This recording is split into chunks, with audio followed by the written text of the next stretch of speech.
What I'm about to show you is the craziest hike I've ever been on. And I'm not usually one to be excited about hiking.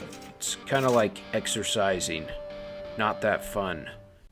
We're going to walk up this main canyon for about half a mile, and then we're going to break to the left and start up what's known as Ladder Canyon.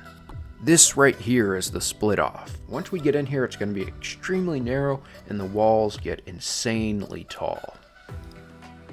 Quick warning though, if you are claustrophobic or a wee bit on the tubby side, shall we say, this hike is not for you.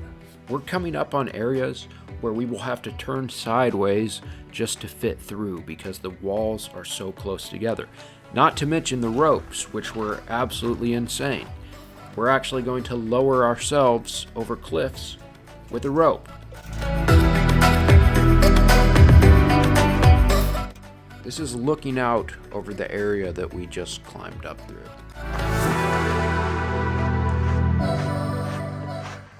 We're going to hike about another 100 yards through very narrow canyon until we come up on our next ladder. Now I'm calling this canyon narrow, but I'm telling you, this thing looks like the Grand Canyon compared to the one we're headed to. That one is narrow. As we head uphill, the canyon is going to start to widen out. We actually need to gain probably 300 feet of elevation or more before we reach the top. And right here is showing you what we just came up, all the way from when it breaks out of the main canyon up to the hilltop that we are on now. We're now going to be hiking along the rim of the main canyon we came in on. When you look off this direction, you can see why it got the name Painted Canyon.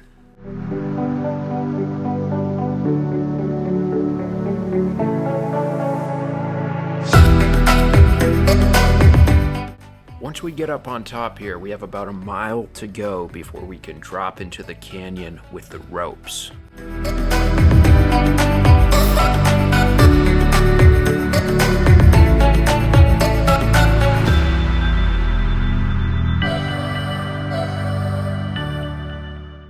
We're now going to take a very steep descent down into the canyon.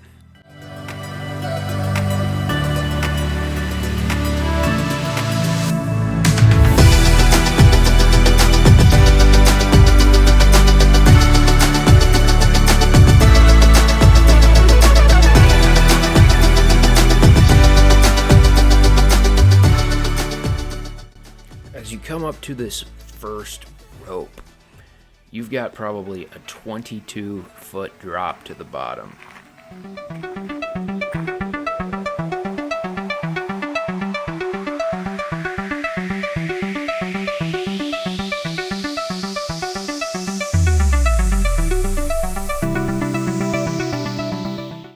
The scariest part about this rope is that you have to turn around backwards to safely lower yourself.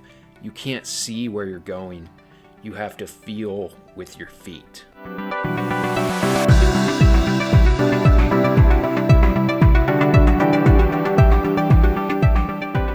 You can see when he hits the bottom, it's probably 3.5 times his height.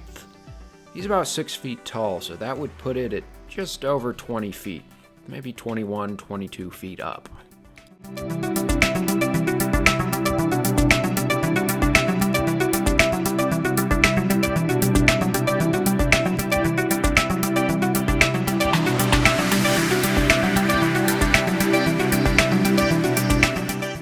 We're now going to continue down the main course of the canyon, and it's going to get super tight on us.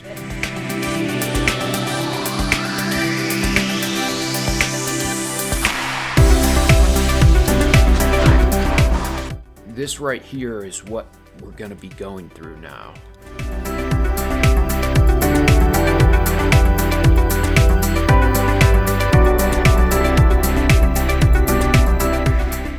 And obviously we would not come here if there was a chance of rain, because we would be swept away and bashed into the rocks. Rope 2 here was not hard at all. It was only about a 6-foot drop. The third rope we came to was a little bit harder, but still not too bad. Only about 8 feet high. Okay. After we crossed through rope 3, the canyon really started to get tight on us. It was getting as narrow as about 18 inches in some places. Rope 4 was about a 10 to 12 foot drop, and it was quite difficult. There was a good twist, there was not good footholds, and it really helped to have somebody down underneath to tell you where to go. I didn't get a great shot of rope 5 here because I was afraid my wife was going to fall. This is a pretty difficult rope to get out onto, and it's a long ways down. The canyon starts to widen up for a couple hundred feet after rope 5, but we're about to come up on the tightest part of the entire canyon where I had to take my backpack off and squeeze through sideways. Okay.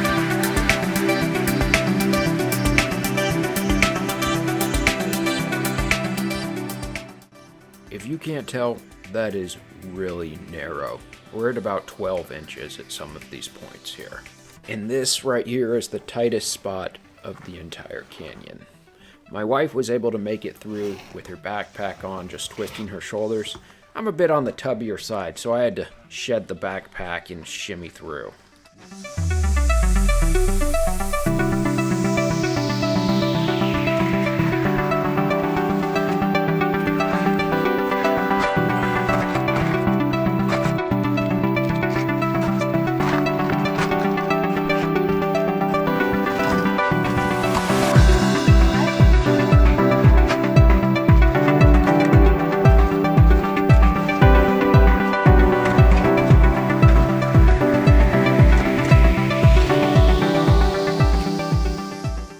We're going to have to climb over this giant blob of mud rock and jump about 8 feet down off the back side. And after that, the canyon widens out and we're out of here. Thanks for watching, guys, and if you like this video, you'll probably like the one popping up on your screen right about now.